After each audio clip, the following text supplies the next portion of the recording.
کہ مدینے سے جب آپ نکلے ہیں تو کسی جنگ کا کسی کو خیال کسی کے حاشیہ خیال میں بھی نہیں تھا.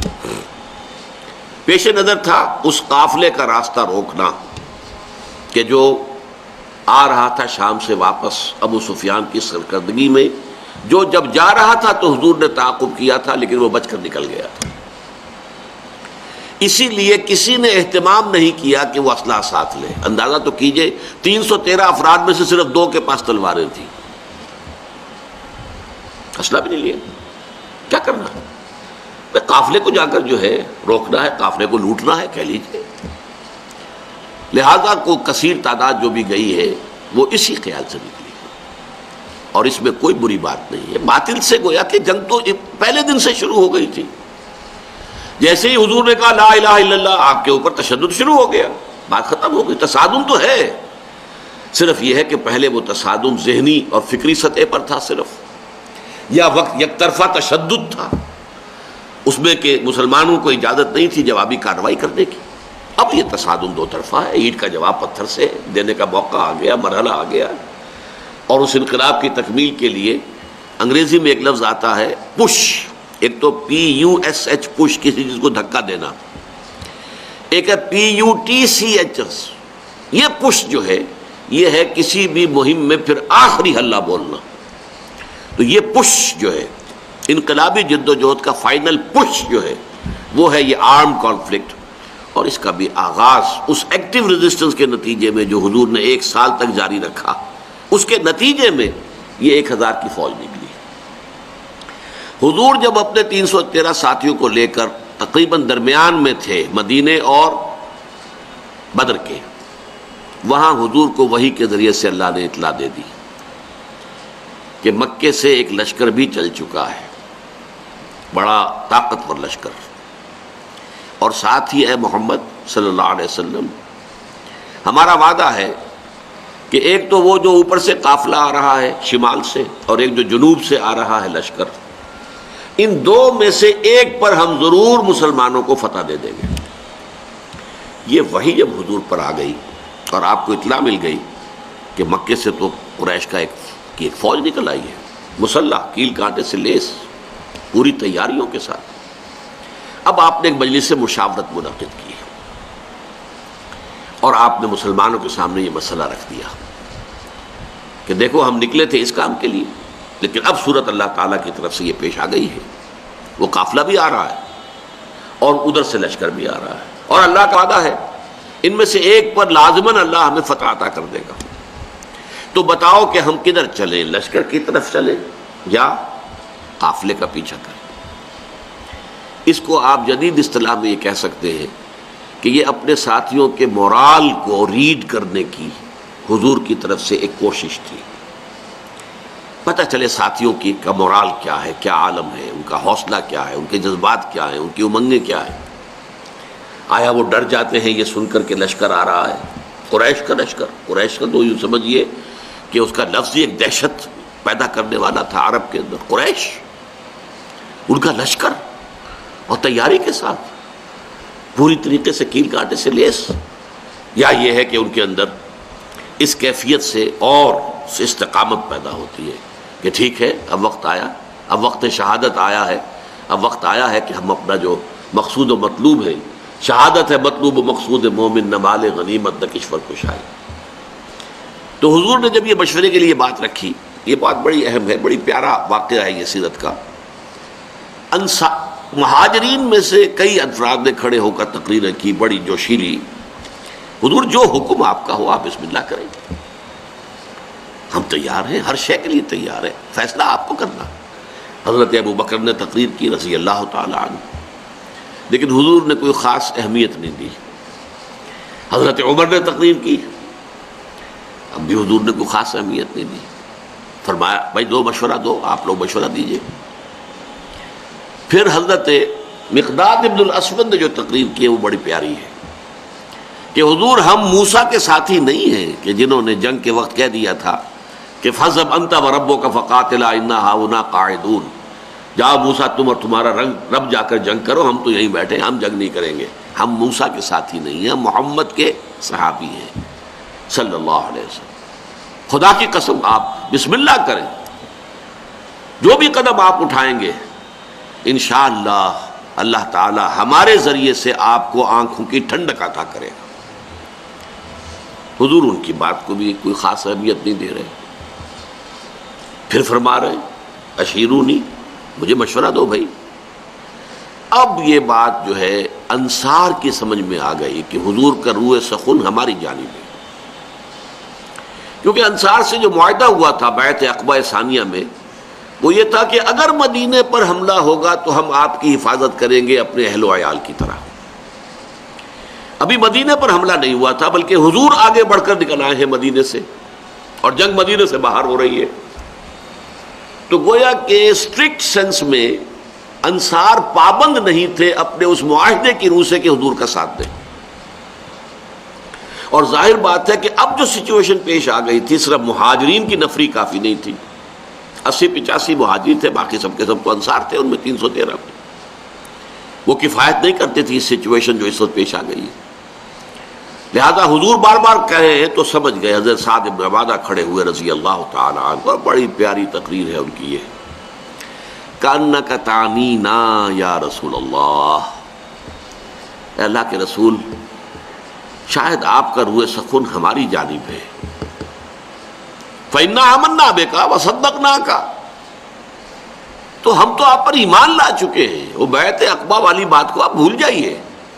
جب اب ایمان لے آئے، اپنے آپ کو اللہ کا رسول اور نبی مانا ہے، تو ہمارے لیے آپشن کون سا ہے؟ We don't have any option. خدا کی قسم اگر آپ اپنی سواری سمندر میں ڈال دیں گے، ہم سب کے سب آپ کے پیچھے سمندر میں اتر جائیں گے. اور خدا کی قسم اگر آپ ہمیں حکم دیں گے تو ہم برق الغماد تک پہنچ جائیں گے، یمن کا ایک شہر، اور اپنی جو سواریاں ہیں یہ اونٹ اور اونٹنیاں انہیں اس طویل سفر کی وجہ سے لاغر کر دیں گے، لیکن آپ جہاں حکم دیں گے آپ بسم اللہ کیجئے. اس پر آتا ہے کہ حضور کا چہرہ کھل اٹھا، خوشی کے اور بشاشت کے آثار، کہ یہ جو جماعت میں نے تیار کی ہے اتنی محنت سے، دعوت اور تربیت اور تنظیم کے مراحل جو میں گزار کے لایا ہوں، یہ جماعت اب تیار ہے فی الواقع اس آخری مرحلے میں داخل ہونے کے لیے. اب ہم پوری طریقے سے فٹ ہیں. اس پر آپ کے چہرے پر بشاشت آئی. اس کے بعد آپ نے کہا تو چلو پھر بدر کی طرف. اب یہ میں آپ سے عرض کر چکا ہوں کہ وہ قافلہ تو بدر کی وادی میں داخل ہی نہیں ہوا. ابو سفیان اس کو لے کر پہاڑی سلسلے کے ادھر مغرب کی طرف سے ہوتے ہوئے ساحل سمندر کے ساتھ ساتھ لمبا سفر کر کے بچ کے نکل گئے. اور یہ جب جو لشکر آ گیا قریش کا، اور جب پڑاؤ ہے، صرف میں اس کے بھی 2 واقعات آپ کو سنا دوں کہ جب پڑاؤ پڑا ہوا ہے تو وہاں اطلاع پہنچ گئی کہ قافلہ تو بچ کر نکل گیا. ابو سفیان کا پیغام آ گیا کہ میں قافلے کو بحفاظت لے کر مکے پہنچ گیا. اب یہاں سوال پیدا ہوا، پھر وہی ہاکس اینڈ ڈوز کا معاملہ. ڈوز نے یہ سوچا کہ اب خوریزی کاہے کے لیے، ہم تو نکلے تھے اپنے قافلے کی حفاظت کے لیے، قافلہ تو پہنچ گیا. لیکن جو ہاکس تھے ان کو تو سمجھ میں یہ آیا کہ یہ تو ہمیں موقع مل گیا، گاڈ گیون اپارچونٹی. یہ ڈوز ہماری بات چلنے نہیں دے رہے تھے. اب جو ہے اب ہم یہاں تک پہنچ گئے ہیں، مدینہ یہاں سے صرف 80 میل دور ہے، ہم کہاں سے کہاں تک ہو کر یہاں پہنچ گئے ہیں، تو اب تو موقع ہے، اب یہاں سے واپس جانے کا کیا سوال. حضرت حکیم بن حزام رضی اللہ تعالی عنہ اس وقت تک ابھی ایمان نہیں لائے تھے. وہ گئے عتبہ کے پاس. کیا عتبہ، دیکھیے ہمارا جو وہ قافلہ تھا وہ تو بچ کے جا چکا ہے، اب یہ خامخواہ کی خوریزی اور جنگ کاہے کے لیے. آپ کی حیثیت یہ ہے قریش کے ہاں کہ اگر آپ اس کو روکنا چاہیں تو جنگ اب بھی رک سکتی ہے. اس نے بھی کہا ٹھیک ہے، بات تو تمہاری صحیح ہے، اچھا چلو چلتے ہیں ابو جہل کے پاس. وہ he was the chief of the ہاکس. وہاں جا کر بات کی اور وہ شخص جو تھا پھر اس نے پینترا بدلا، تانا دیا عتبہ کو. عتبہ کے بیٹے تھے حضرت حذیفہ رضی اللہ تعالی عنہ، جو ایمان لا چکے تھے، حضور کے ساتھ تھے. ہاں معلوم ہوتا ہے عتبہ بیٹے کو سامنے دیکھ کر تم پر بزدلی طاری ہو گئی ہے. اب یہ عرب کے لیے بہت بڑا تانا تھا. دوسری طرف اس نے یہ کیا کہ وہ جو ایک مارا گیا تھا وادی نخلا میں ایک مشرک، اس کے بھائی کو بلایا کہ دیکھو یہ تمہارے بھائی کے قاتل جو ہیں وہ اب سامنے پڑے ہوئے ہیں، لیکن یہ لوگ چاہتے ہیں کہ جنگ نہ ہو۔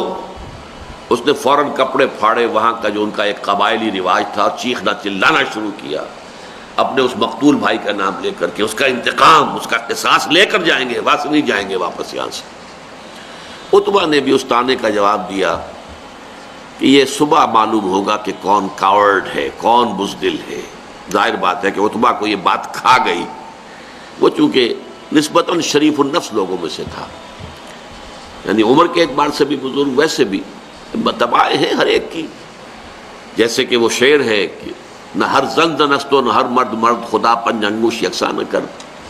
نہ اہل ایمان میں سے سب ایک درجے کے تھے، برابر کے تھے، نہ کفار میں سب ایک درجے کے تھے۔ کافروں میں انتہائی سخت معاند بھی تھے، اور کافروں میں وہ شخص بھی تھا جنہوں نے حضور کو پناہ دی تھی، جبکہ آپ طائف سے آئے ہیں مایوس لوٹ کر، وہ بھی کافر ہی تھا، مشرک تھا۔ اور ظاہر بات ہے کہ ابو طالب بھی تو کفر ہی کی حالت میں دنیا سے گئے ہیں، لیکن حضور کی مدد کرتے رہے، آپ کو سہارا دیتے رہے۔ تو ہر طرح کے لوگ ہوتے ہیں۔ تو عتبہ در حقیقت ان میں سے شریف النفس لوگوں میں سے تھا، لیکن شریف آدمی کو پھر یہ طعنہ بھی کھا جاتا ہے بری طرح۔ تو اس نے کہا اچھا یہ تو کل صبح پھر فیصلہ ہوگا کہ بزدل کون ہے۔ نتیجہ یہ ہوا ہے کہ پھر اگلے دن سب سے پہلے عتبہ میدان میں آیا۔ یہ اس طعنے کا نتیجہ، اپنے بھائی شیبہ بن ربیعہ کو بھی ساتھ لیا، اپنے بیٹے ولید بن عتبہ، حضرت حذیفہ کا چھوٹا بھائی۔ اب بڑا بھائی حضور کے ساتھ ہے، چھوٹا بھائی یہاں مقابلے میں آیا۔ یہ نکلے جیسا کہ پرانے زمانے میں رواج تھا، مبارزت، چیلنج کیا، آئے کوئی ہمارے مقابلے میں۔ ادھر سے 3 انصاری صحابی نکلے، انہوں نے پوچھا کون ہے آپ لوگ، ڈسکلوز یور آئیڈینٹی۔ انہوں نے بتایا ہم انصار میں سے ہیں۔ کہ نہیں تم سے ہم جنگ کرنے آئے ہی نہیں ہیں، ہماری شان سے فروتر ہے کہ ہم یہ کاشتکاروں سے جنگ کریں۔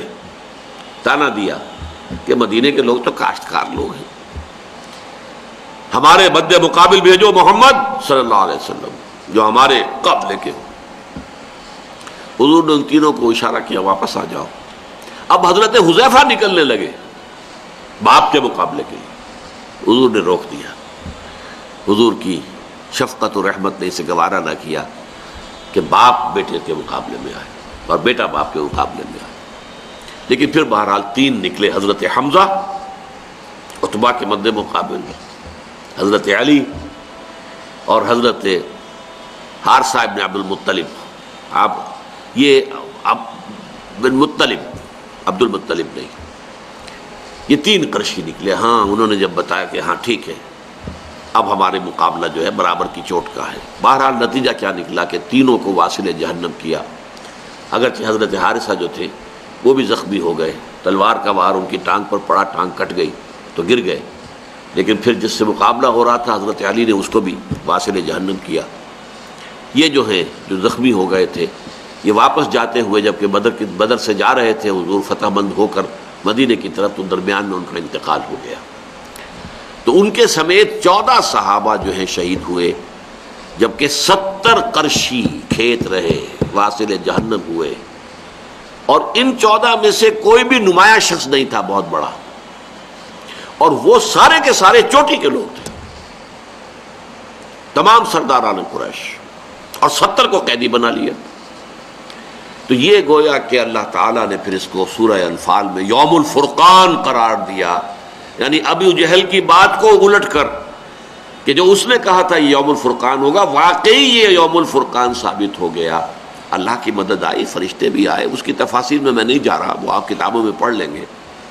میں صرف اس کو واضح کرنا چاہتا تھا کہ غزوہ بدر کے بارے میں یہ خیال کہ یہ صرف ڈیفنس کے لیے تھا، یہ بات جو ہے ذہنوں سے نکال دیجئے۔ اس پروسیس آف ریولوشن کے حوالے سے یہ اصل میں ایکٹیو ریزسٹنس کا منطقی نتیجہ، آرم کانفلکٹ، اور اس ایکٹیو ریزسٹنس کو انیشیٹ کیا ہے محمد الرسول اللہ صلی اللہ علیہ وسلم نے۔ ابتدا آپ کی طرف سے ہوئی ہے، آپ نے چھاپا مار دستے بھیجنے شروع کیے، آپ نے ان کا اکنامک بلاکیٹ کیا، آپ نے ان کی پولیٹیکل آئسولیشن کی شکل اختیار کی، جس کے نتیجے میں اس کو تعبیر کیا کرتا ہوں کہ سانپ بل میں سے نکل آیا۔ سانپ کو مارنا ہو تو کیا کریں گے؟ تو بل میں گھسا ہوا ہے، تو آپ کو معلوم ہے نا، کوئی بین وین بجاتے ہیں کچھ تاکہ وہ کوئی باہر نکل آئے۔ اب پتہ نہیں وہ بین سے کچھ واقعی کوئی اثر ہوتا ہے یا نہیں ہوتا ہے، لیکن جو عام میں تو آپ کو سمجھانے کے لیے کہہ رہا ہوں۔ یہ قریش بیٹھے ہوئے تھے مکے میں، اور مکہ حرم ہے، وہاں خوریزی، اگر اللہ کا عذاب آتا کسی اس طرح کا جیسے کہ اس سے پہلی قوموں میں آ چکا تھا تو مکے پر آتا، معاذ اللہ ثم معاذ اللہ ثم معاذ اللہ۔ خوریزی ان کی وہاں ہوتی نہیں۔ اس سانپ کو تو نکالنا تھا، اس سانپ کو نکالنے کے لیے محمد الرسول اللہ صلی اللہ علیہ وسلم نے جو اقدام کیا، جو ایکٹیو ریزسٹنس کا جو پروسیس شروع کیا، اس کے نتیجے میں وہ 1000 کا لشکر نکل کر جو آیا ہے، وہ گویا کہ سانپ جو ہے وہ اپنے بل سے باہر آ گیا اور میدان بدر میں اس کا سر کچلا گیا۔